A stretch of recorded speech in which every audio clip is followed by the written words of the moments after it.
حن قلبي له فاض شوقا إلي ليس أرجو سوى شربة من يدي الصلاة علي والسلام علي. نحمده ونصلي على رسوله الكريم. اعوذ باللہ من الشیطان الرجیم. بسم اللہ الرحمن الرحیم.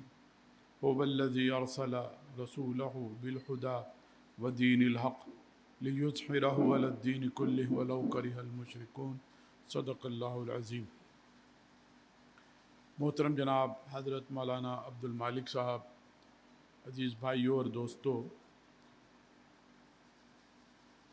سب سے پہلے تو میں آپ کو مرکز جماعت اسلامی میں آج کے اس پروگرام میں آمد پر خوش آمدید کہتا ہوں. اہلاً و سہلاً مرحبا. آپ میں سے اکثر اس سے پہلے بھی اس منصورہ میں آتے رہے ہوں گے. کوئی ایسا ساتھی بھی ہے جو پہلی دفعہ آئے ہیں؟ اچھا، چلیے چند لوگ ہیں کہ جو پہلی دفعہ اس منصورے میں. یہ ایک پروگرام جس میں مرکز جماعت اسلامی کو آپ سے جو توقعات ہیں اس کی خاطر یہ کیا جا رہا ہے. اس میں کوئی شک نہیں کہ دنیا اسلام میں دین کو زندہ آپ جیسے لوگوں نے کیا ہے. ساری مغرب کی استعمار کی کوششوں کے باوجود اگر ہماری مسجدیں آباد ہیں، اگر نوجوان نسل کو کلمہ یاد ہے، نماز کے ساتھ کچھ وابستگی ہے، اور چاند نظر آنے پہ پوری مسلم معاشرے کی حیت میں ایسی تبدیلی پیدا ہوتی ہے جو کہیں اور دیکھنے میں نہیں آتی. کھانے پینے، سونے، جاگنے، ہر چیز کے اوقات بدل جاتے ہیں. یہ ساری رونقیں آپ لوگوں کی وجہ سے ہیں. اور خاص طور پر خراج تحسین پیش کرنا ہے آپ لوگوں کو کہ جو کسی حکومتی بجٹ سرپرستی کے بغیر یہ سارا کام کر رہے ہیں. وہ اساتذہ، وہ مدرسین، وہ محتممین جنہوں نے زندگی کے معیار کے دوڑ سے اپنے آپ کو دستبردار کروا کر اس مشن کو اپنی زندگی کا حصہ بنا لیا. آج کے دور میں یہ بڑا مشکل ہے کہ آدمی بڑھتے ہوئے معیار زندگی کی دوڑ سے باہر نکل آئے. آدمی خود تو کر لیتا ہے لیکن اس کا خاندان، اس کی بیگم، اس کے بچے وہ نہیں جینے دیتے. تو لہذا جو لوگ یہ کام کر رہے ہیں وہ ہمارے شکریہ کے بہت مستحق ہیں. انہیں خراج تحسین پیش کرنا چاہیے. یہ الگ بات ہے کہ یہ قوم جس طرح سے خراج تحسین، جس طرح سے آپ لوگوں کو اپنے سروں پہ بٹھانا چاہیے تھا، نہیں بٹھا رہی. ہاں، طالبان بن جائیں تو پھر شاید آپ زبردستی ان کے سروں پر مسلط ہو جائیں. ادروائز یہ سمجھتے ہیں کہ بس ان کو 2 وقت کی روٹی دے دی جائے اور ان کو دعاؤں کے لیے کہہ دیا جائے اور ان سے جو ہے وہ کسی وقت پھونک مروا لی جائے. لیکن اللہ کے ہاں یقیناً آپ کا بڑا اجر ہے. دنیا تو ایک چند روزہ، بلکہ چند روزہ بھی کیا، یومین و بعد یوم، ایک دن اور اس سے بھی کم ہے. تو اصل تو وہ آخرت ہے، جنتوں کا وہ مقام ہے جو ظاہر ہے کہ ان کوششوں کی بدولت ان تمام حضرات کو حاصل ہوگا. آپ لوگ ایک ایسا کام کر رہے ہیں کہ جس کی کوئی مثال نہیں. حکومتی بجٹ ہے، سرپرستیاں ہیں، سارا کچھ ہے، لیکن کوئی ایک ادارہ بھی ایسا نہیں ہے کہ جو اپنے پاؤں پر صحیح ترتیب کے ساتھ کھڑا ہو. یونیورسٹیوں میں بجٹ ہے، کالجوں میں سرپرستی ہے، لیکن آپ جائیں گے تو پتہ لگے گا آج یہ پروفیسر نہیں آیا، آج یہ ٹیچر نہیں آیا، اور لڑکے جو ہے وہ گھوم رہے ہیں کالج اور یونیورسٹیوں کے اندر، کنٹینوں پر بیٹھے ہوئے ہیں۔ آپ ہائی کورٹ چلے جائیں، سپریم کورٹ چلے جائیں، لاکھوں روپیہ ان کی جو ہے وہ سیلریز ہیں، پروٹوکول ہے، اور آپ کو پتہ لگا آج یہ جج نہیں آیا، کل وہ جج نہیں آیا، اور تاریخوں پر تاریخیں چلتی گئیں، اور 2-3 گھنٹے کام کرنے کے بعد جج صاحب جو ہے وہ آرام کر لیتے ہیں اور کیس جو ہے وہ لیفٹ اوور ہو جاتے ہیں۔ اب کسی سرکاری دفتر میں چلے جائیں، کسی بینک میں چلے جائیں، کہیں پر چلے جائیں، جن کی سرکاری سرپرستی ہے، جن کا بجٹ ہے، تو آپ کو پتہ لگے گا کہ یہ ادارے اندر سے کھوکھلے۔ دوسری طرف آپ فجر کی نماز کا وقت اگر 5:40 پہ بھی ہے تو 41واں منٹ نہیں ہوگا جماعت کھڑی ہو جائے گی۔ کہیں مسجدوں کے اندر چلے جائیں تو آپ کو دقت نہیں پیش آئے گی کہ جناب وضو کے لیے پانی نہیں ہے۔ میرے گھر میں یہ ہو سکتا ہے کہ کسی وقت میرے گھر میں پانی نہ ہو، لیکن مسجدوں کے اندر یہ جو سہولیات اور یہ ساری چیزیں، یہ اب اللہ نے آپ کو اجر دینا ہے۔ وَلَا تَمْنُن تَسْتَكْثِرُ وَلِرَبِّكَ فَاصْبِرْ۔ یہ ظاہر ہے اجر آپ کو قوم سے نہیں ملنا، یہ اجر آپ کو وہاں سے ملنا ہے۔ اب خاص طور پہ وہ لوگ جو دوران طالب علم، ظاہر ہے کہ اب آپ فارغ ہو رہے ہیں، آپ نے تعلیم حاصل کی ہے، اگرچہ کچھ نہ کچھ پھر بھی تعلیم کے ساتھ وابستہ رہیں گے۔ اس دوران تعلیم آپ نے دین کا علم حاصل کیا ہے، آپ کے دل میں، آپ کے ذہن میں یہ جذبہ موجود ہے کہ میں اپنے اس علم کو مسلمانوں کی فلاح و بہبود کے لیے استعمال کروں۔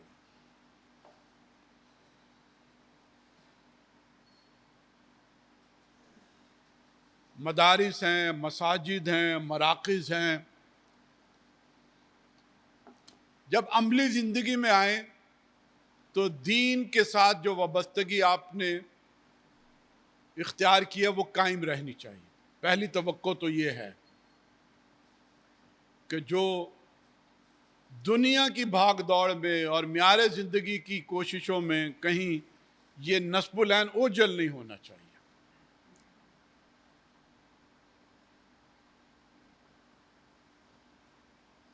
اور تعلیم کے ساتھ آپ کا سلسلہ جتنا بھی جاری رہ سکتا ہے وہ جاری رہنا چاہیے۔ اب ہم دیکھتے ہیں اور بڑی خوشی ہوتی ہے کہ جو کام حکومتوں کے کرنے کا تھا کہ دینی مدارس کی ڈگریوں کو تسلیم کیا جاتا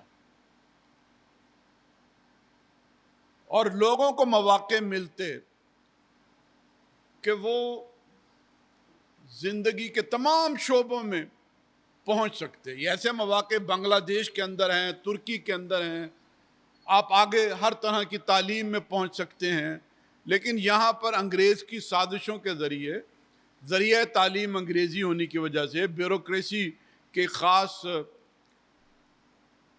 قبضے کی بدولت، سیاسی قیادتوں کی نااہلیوں کی بدولت، دینی تعلیم کو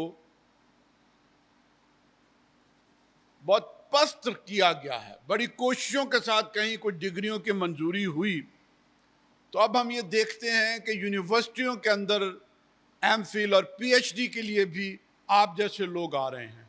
یو ایم ٹی میں نے دیکھا ہے، لاہور لیڈ یونیورسٹی کے اندر دیکھا ہے کہ مدارس کے لوگ جو ہے وہ ایم فل اور پی ایچ ڈی کے لیے بھی اسلامی علوم کی حد تک، حالانکہ یہ کھلنا چاہیے کہ آپ کسی بھی سبجیکٹ کے اندر، چاہے وہ پولیٹیکل سائنس ہو، لا ہو، کوئی بھی اس طرح کی چیزیں ہوں، وہاں پر تخصیص جو ہے وہ یونیورسٹیوں کی سطح پہ مواقع ملنے چاہیے۔ اگرچہ یہ کام ہم جاری رکھیں گے، جمعیت طلبہ عربیہ، اسلامی جمعیت طلبہ، جماعت اسلامی اور دیگر لوگوں کو ملا جلا کر، یہ ایک ہدف ہے جس کے اوپر ہمیں تسلسل کے ساتھ کرنا چاہیے کام، تاکہ آپ کی جو صلاحیتیں ہیں وہ صرف کسی ایک شعبے سے مستفید نہ یہ قوم ہو بلکہ زندگی کے بہت سارے شعبوں میں آپ کی ان صلاحیتوں کو جو ہے وہ اس کا استفادہ ہونا چاہیے۔ تو لہذا آپ کو جب بھی موقع ملے تو آپ تعلیم کے میدان میں مزید آگے بڑھیں، تخصیص حاصل کریں، جہاں جہاں سے آپ کو مواقع جو ہے نا وہ مل سکتے ہیں۔ دوسری بات یہ ہے،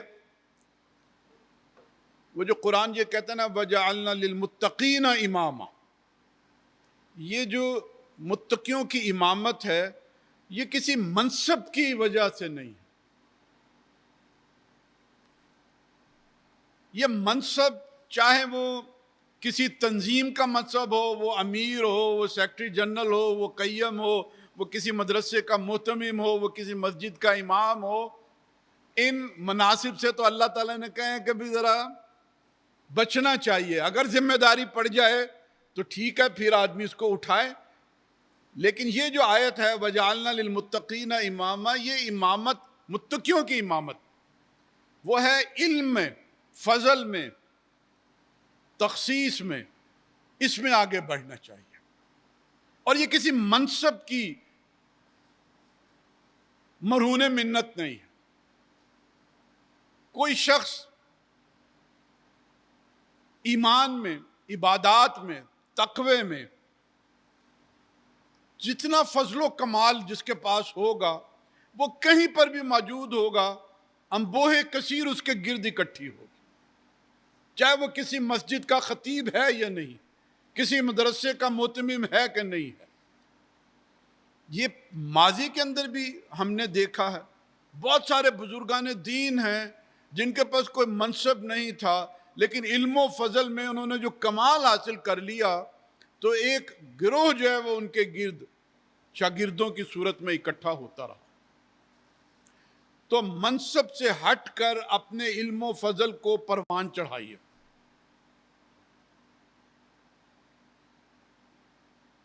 اور یہ جو متقیوں کا امام بننا ہے تو یہ بھی ایک بڑی ضرورت ہے۔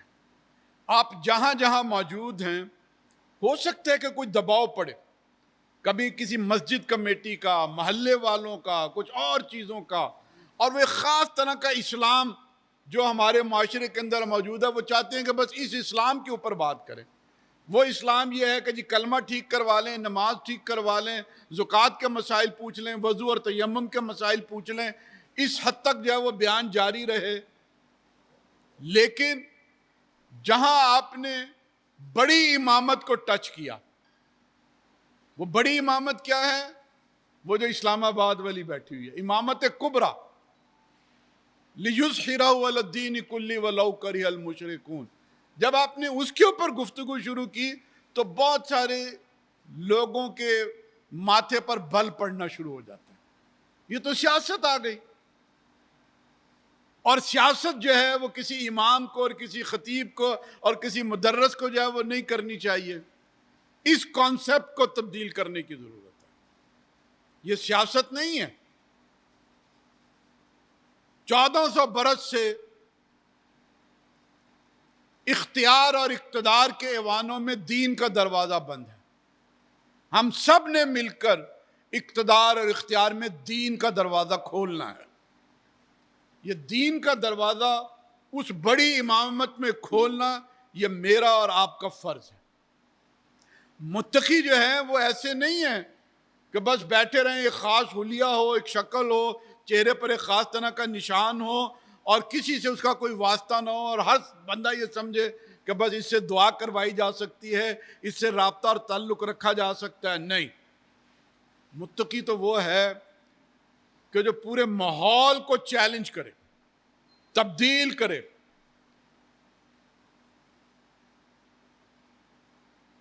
بدر و احد کا ماحول پیدا کرے، مکہ فتح کرنے کے لیے آگے بڑھے۔ غزوات ایک طویل تاریخ ہے۔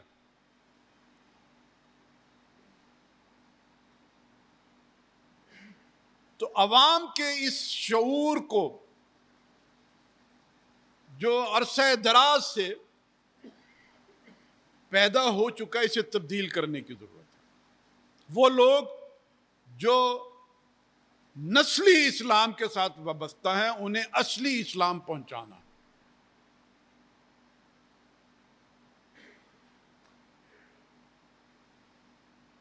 یہ میری اور آپ کی بڑی ذمہ داری ہے۔ جہاں جہاں آپ کو موقع ملے وہ تصور جو سید ابوالعلا مودودی نے خطبات اور دینیات اور شہادت حق